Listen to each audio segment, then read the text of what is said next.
The Hurricane unleashed. The HMS Hurricane drifted silently through the void, its massive hull gleaming under the distant starlight.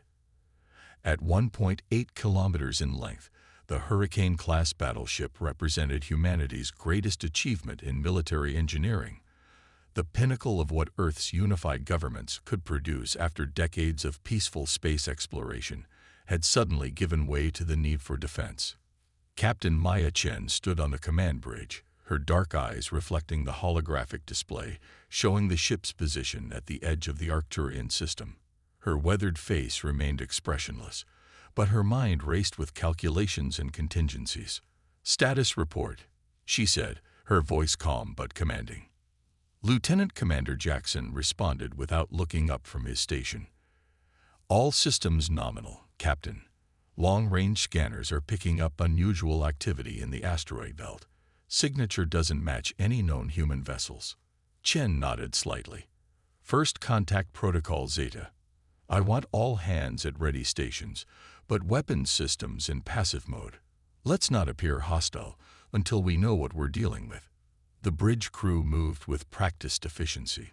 The Hurricane wasn't just any warship. It was the first of its class, untested in actual combat, but carrying enough firepower to reduce a small moon to rubble. Its experimental quantum displacement drive allowed it to move faster than any other human vessel, and its adaptive shield technology represented the cutting edge of defensive systems. But what made the Hurricane truly unique wasn't its weaponry or defenses. It was its crew. The 1,200 men and women aboard represented humanity's best and brightest, selected not just for their technical skills, but for their adaptability, creativity, and psychological resilience. "Captain, we're receiving a transmission," Communications Officer Liu announced, her fingers dancing across her console. "Unknown language, but the AI is working on a translation matrix." Chen straightened her uniform.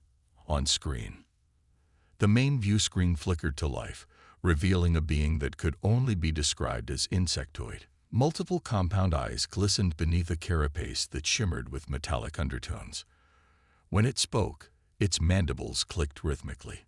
The ship's AI provided a rough translation. "Attention, unidentified vessel. You have entered territory claimed by the Ingenuity Collective. State your purpose or be eliminated." Chen didn't flinch.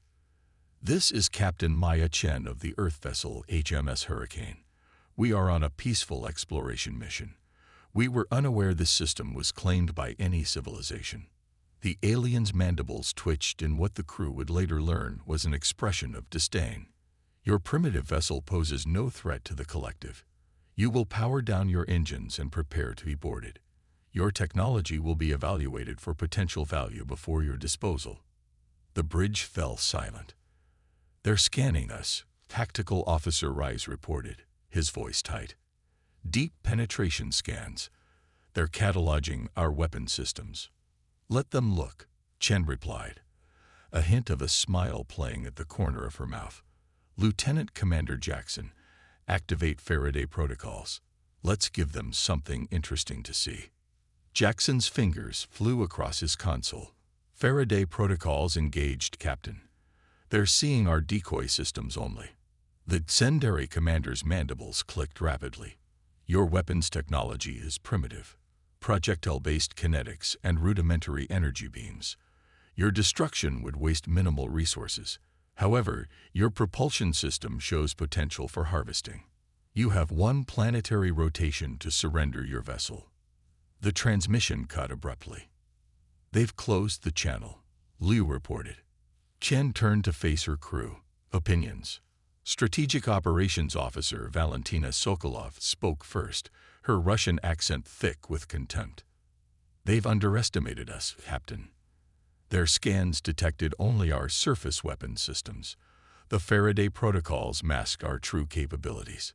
Their arrogance is an advantage," Jackson added. "But those ships are formidable. I count 17 vessels, each approximately half our size but likely specialized for different combat roles." Chen nodded, pacing the bridge. "They see us as primitive because they're judging us by their own technological evolution. Tactical, what's your assessment?" Rice studied his displays. Their vessels show signs of highly advanced energy weapons, but their formations are rigid, almost algorithmic. I don't see the kind of tactical flexibility we train for. They're technologically superior, but strategically predictable. Perfect, Chen said, a wolfish grin spreading across her face. Because if there's one thing humans excel at, it's being unpredictable. The next 18 hours were a flurry of activity aboard the Hurricane. While the Xendari believed the humans were contemplating surrender, Chen was formulating a battle plan that flew in the face of conventional military doctrine. Chief Engineer Wei moved through the engine room like a man possessed, rerouting power systems and modifying the shield generators according to Chen's specifications. The weapons teams recalibrated the main cannons, while the Special Operations Unit prepared for a mission that most would consider suicide. In her ready room, Chen reviewed the plan with her senior officers. They expect us to either run or fight conventionally, she explained, gesturing to the holographic display of the Xendari fleet. We'll do neither. Their ships are arranged in a perfect geometric formation because they think in perfect geometric patterns. So we break the pattern, Sokolov said, understanding dawning in her eyes. Exactly, Chen confirmed. But first, we let them think they've won. As the deadline approached, the Hurricane drifted apparently powerless in space, its exterior lights dimmed, emergency beacons flashing as if the ship were in distress. The Xendari fleet approached in perfect formation, their 17 vessels arranged in a three-dimensional hexagon that would allow optimal firing solutions from all ships simultaneously. On the bridge of the Hurricane, Captain Chen watched their approach with calculated calm. They're exactly where we want them, she said quietly. All hands, battle stations, activate Prometheus protocol. Throughout the massive ship, crews moved to their positions. In the engine room, Chief Engineer Wei activated a sequence that would have made most engineers blanch with horror, deliberately creating a controlled feedback loop in the quantum displacement drive. Energy buildup at 65% and rising, he reported over the comm. If we go beyond 90%, we won't be able to contain it. Understood, Chen replied. Hold at 85%. The Xendari commander appeared on screen again, mandibles clicking in what the crew now recognized as amusement. Your vessel shows signs of critical system failure, the translation came through. How disappointing. We expected more resistance from your species. Chen looked directly at the alien commander. We apologize for the malfunction. Our quantum drive is experimental. We're having trouble containing the energies involved. This wasn't entirely a lie. The Xendari's compound eyes gleamed. Your primitive attempts at controlling quantum energies are noted. Prepare to be boarded. The transmission ended. They're moving into optimal boarding formation. Tactical reported. 5 vessels breaking from the main group. Chen straightened in her chair. Time to show them how primitive we really are. Mr. Wei, on my mark. The 5 Xendari vessels closed in, their sleek hulls gleaming with an almost organic quality. They positioned themselves at precise intervals around the Hurricane, extending docking apparatuses. Now, Mr. Wei. In the engine room, Wei pressed a sequence of commands. Releasing contained energy in 3, 2, 1. The Hurricane shuddered as the built-up quantum energy was channeled not into the drive system, but into the ship's modified shield generators. For a split second, the massive battleship seemed to flicker out of existence before reappearing. The quantum pulse that emanated from the Hurricane wasn't visible to the naked eye, but its effects were immediately apparent. The 5 Xendari ships closest to the Hurricane suddenly lost power, their systems overloaded by the unexpected quantum wave. Direct hit, Tactical reported with barely contained excitement. 5 enemy vessels disabled. Chen nodded, her expression still calm. Phase 1 complete. Begin Phase 2. Bring main weapons online. The Hurricane's exterior transformed as weapon ports opened along its length. The primitive kinetic weapons that Xendari had detected were merely decoys.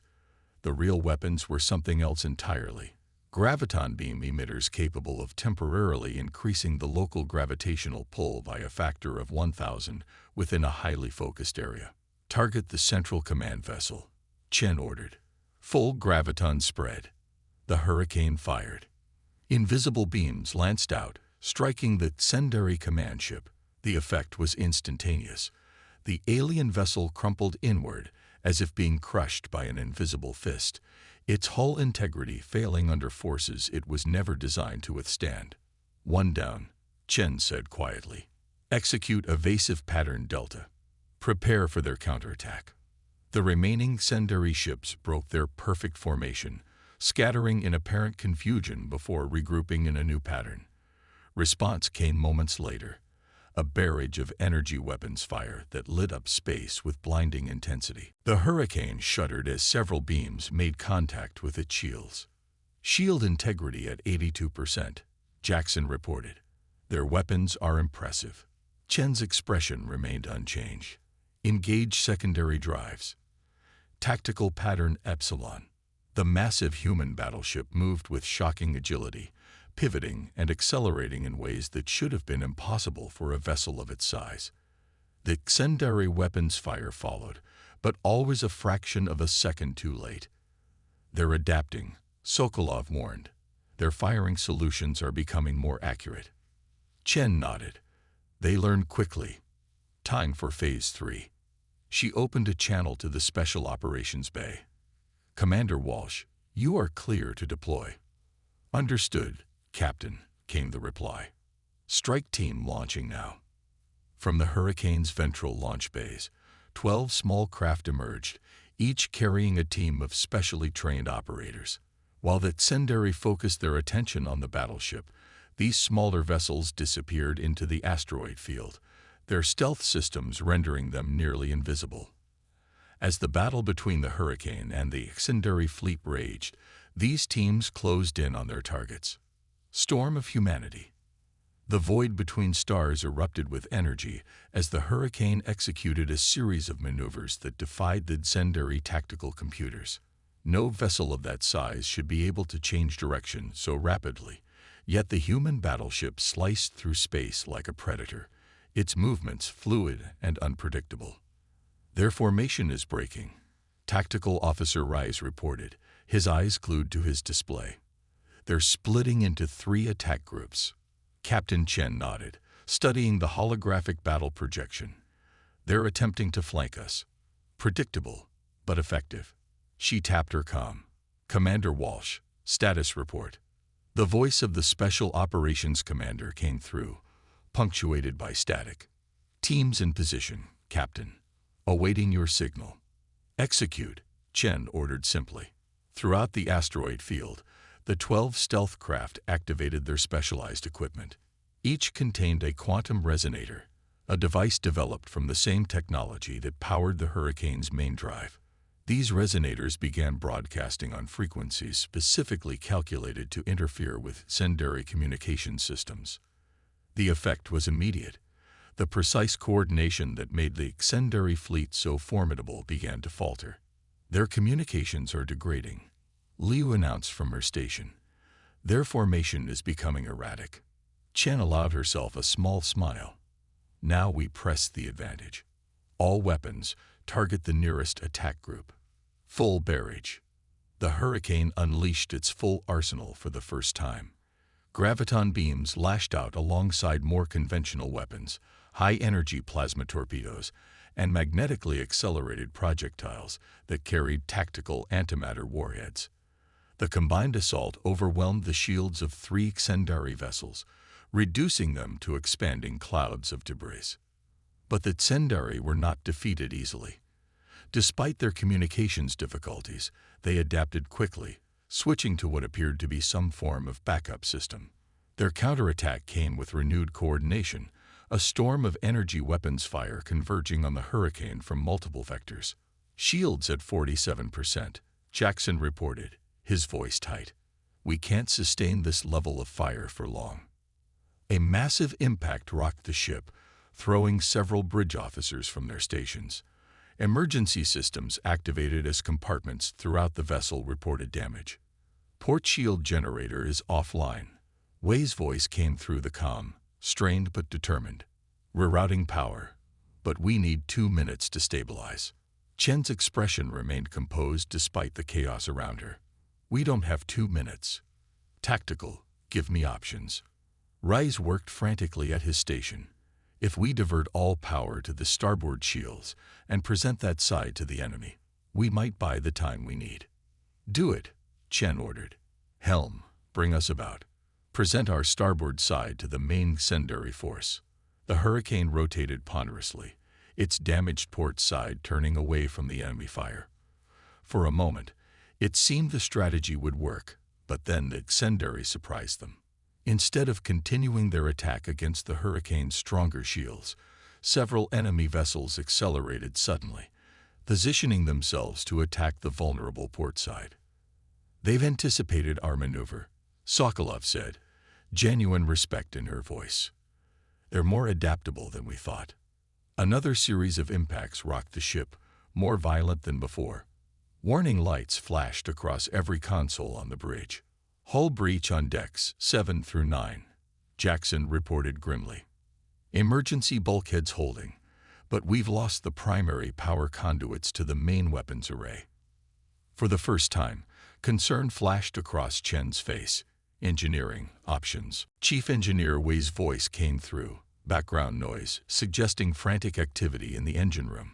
Captain, I have an idea, but it's unorthodox. At this point, Mr. Wei, I welcome unorthodox. The quantum resonators on the special ops craft. If we modify our main drive to amplify their effect, we could create a system-wide disruption. It would affect all electronic systems, including our own, but our hardened circuits should recover faster than theirs. Chen didn't hesitate. How long? 3 minutes to implement. Another 2 for the effect to propagate. Make it happen, Chen ordered. She opened a channel to all special operations teams. All teams, prepare for electronic systems failure. Switch to backup life support and stand by. As Wei and his engineering team worked frantically to modify the Hurricane's quantum drive, the battle continued to deteriorate for the human vessel. 2 more impacts caused critical damage to the ship's maneuvering thrusters, leaving it increasingly vulnerable to the coordinated secondary assault. 1 minute to implementation, Wei reported. Chen nodded grimly. All hands, brace for system failure. Emergency protocols active. Throughout the massive battleship, crews secured equipment and switched to manual backup systems. In the medical bay, doctors and nurses prepared battery-powered equipment to maintain life support for the injured. 30 seconds, Wei counted down. The secondary ships closed in, sensing victory. Their formation tightened, bringing more weapons to bear on the increasingly disabled human vessel. Now, Mr. Wei. In the engine room, Wei activated the modified drive. A wave of quantum energy erupted from the Hurricane, invisible but devastating in its effect. Every electronic system within the battle space flickered and died, on both the human and secondary vessels. The Hurricane drifted powerless, its lights extinguished, its weapons silent. The secondary fleet similarly floated without guidance or power, their perfect formation now nothing more than a random collection of metal hulls in space. In the darkness of the Hurricane's bridge, Captain Chen counted silently. The success of their gambit depended entirely on whose systems recovered first. 23 seconds later, emergency lighting flickered back on. Systems began rebooting throughout the ship, the hardened military-grade circuits recovering just as Wei had predicted. Weapons systems coming back online, Tactical reported. 50% capacity and climbing. Chen didn't waste a moment. Target all remaining secondary vessels. Fire as each weapon comes online. Don't wait for full capacity. The Hurricane came back to life, its weapons activating in rippling sequence. The secondary ships, still dark and powerless, had no defense against the barrage. One by one, they were disabled or destroyed. By the time the remaining secondary vessels began showing signs of recovery, the battle was effectively over. Of the 17 ships that had comprised their attack fleet, Only 4 remained operational, and those were heavily damaged. On the main view screen, the Ingenuity commander appeared once more. Its mandibles no longer clicked with arrogance, and its compound eyes seemed somehow dimmer. "You have violated the natural order," the translation came through. "Your species should not possess such capability. This will be reported to the collective." Chen stood, facing the alien commander directly. "Let me be clear. We came in peace, and you threatened us with extinction. What you witnessed today was a single human vessel defending itself. We have fleets of ships like the Hurricane. We don't want war with the Ingenuity collective, but make no mistake, if you force one upon us, you will face the full might of humanity." The Ingenuity commander was silent for a long moment before responding. "The collective will reassess its position regarding your species. You will not be molested as you leave this system." The transmission ended. The bridge remained quiet as the implications settled over the crew. They had just fought and won humanity's first interstellar battle. "Damage report," Chen finally requested. Jackson consulted his console. 27 casualties, no fatalities. Hull breaches on multiple decks, but containment is holding. Main drive is operational but reduced to 60% efficiency. We can make it home. Chen nodded, allowing herself to sink slightly into her command chair. "Signal the special ops teams to return. Plot a course for Earth. The Admiralty will need a full report on what we've learned about our new neighbors." As the Hurricane limped away from the battlefield, the crew couldn't help but feel a strange mix of pride and concern.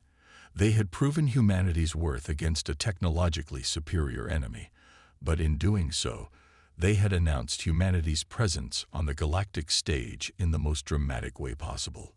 The Hurricane had lived up to its name, a force of nature that had swept through the Ingenuity fleet, leaving destruction in its wake. But like any storm, its passing marked not an end, but a beginning. The skies might clear temporarily, but new weather was always forming on the horizon. Captain Maya Chen knew that the real challenge was just beginning. The Ingenuity would return, and next time they wouldn't underestimate humanity's capabilities. But that was a problem for another day. For now, the Hurricane had earned its place in history, the first human warship to face alien aggression and emerge victorious. Not because of technological superiority, but because of what had always made humans dangerous: their creativity, their adaptability, and their unwavering determination to survive against all odds. In the vast darkness of space, word would spread quickly among the stars. The humans had arrived, and they were a force to be reckoned with.